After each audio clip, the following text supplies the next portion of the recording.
The Boss lineup of Ford Mustangs has gone down in history as one of the most iconic performance trim levels of any American muscle car. Everyone knows that if your Mustang said Boss on the side of it from the factory, that you were driving a serious car. And whether it be the monstrous Boss 429 that was built as a straight line monster, or the more nimble Boss 302, which was built to conquer the turns at tracks like Laguna Seca and Road Atlanta. With Ford even reviving the Boss 302 nameplate for 2012 and 2013, it was obvious that enthusiasts were still yearning for that special something that set the Boss Mustangs apart from the rest. However, there is one Boss Mustang that history seems to often overlook, and it might have actually been the best one that Ford ever built. And that car was the 1971 Ford Mustang Boss 351. And today we are going to go over exactly what made the Boss 351 so great.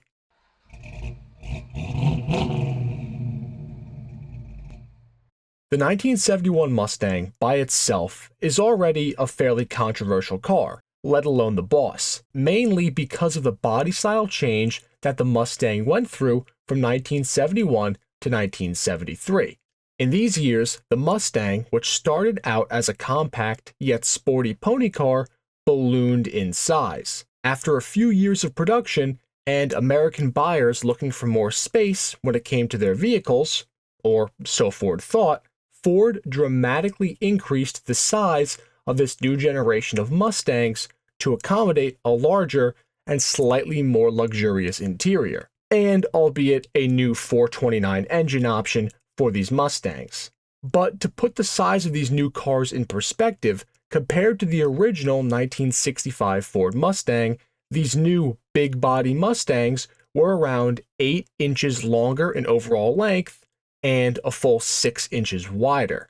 Couple the larger size and heavier weight of the newer Mustangs with their new design language, which was pretty polarizing for some. Now, I actually kind of like the way these cars look, but I can absolutely see how lots of people thought that these looked much worse than the iconic Mustang shape that they were used to. Heck, even Lee Iacocca himself is on record for calling this generation of Mustang a fat pig. And yes, that's a direct quote. But the Boss 351 would aim to change all of that. The Boss 351 actually has a very strange place in history because it was actually never able to fulfill its initial purpose. From the onset, the Boss 351 was set to be built to meet homologation requirements for the SCCA Trans Am series. This would allow Ford to introduce this new generation of Mustang into the racing circuit in hopes of helping them decimate the Camaro-dominant environment. However, Ford in 1971 decided to pull the plug on all of their racing programs, due to backlash from a group of overzealous safety Sallies who thought that promoting racing and fast cars to the masses would mean more dangerous roadways in America. This left these new Boss 351 cars in a bit of a bind, because they are now only ever going to be a street car. The racing pedigree that was supposed to prance beside them was now gone. But thankfully, because the Boss 351 already existed before Ford axed its racing involvement, they could not afford just to not sell the high-performance road cars, especially with all the time and money that they sunk into them. The Boss 351 road cars would still get all the cool bells and whistles. For starters, under the hood of the Boss 351 was a very stout R-Code 351 Cleveland engine, which would end up being one of the last serious power V8s that Ford would throw in the Mustang for a very long time. This 351 Cleveland got some really solid hardware as well, including its forged connecting rods, aluminum pistons, and a very nicely flowing set of 4-valve heads.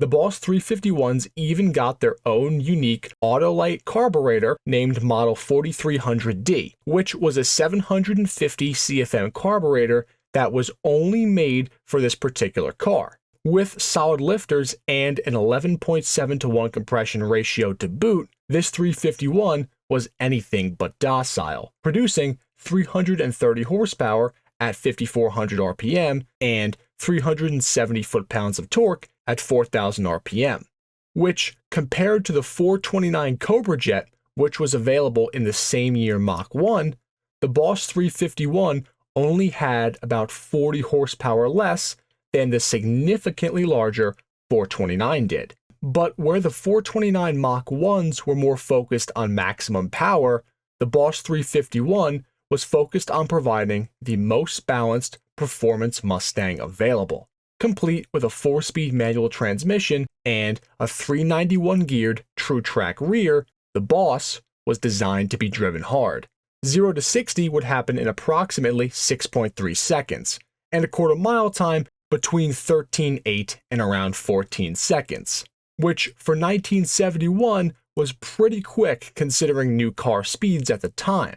It also had an overall top speed of 130 miles per hour, but that was more limited by the 4-speed manual transmission than power itself. In the suspension department, like its older Boss 302 brother, the Boss 351 got a pretty robust suspension setup, which included Ford's competition suspension pack. This provided overall stiffer spring rates, handling-focused shocks, and front and rear sway bars to mitigate body roll. All of the Boss 351s came with disc brakes up front and a set of trusty drums in the rear. The Boss was clearly built to be a performance-focused street car, and when Car and Driver tested it in 1971, they had nothing but great things to say about the Boss 351's power plant. They also said that the Boss 351 was a very capable car when it came to its handling.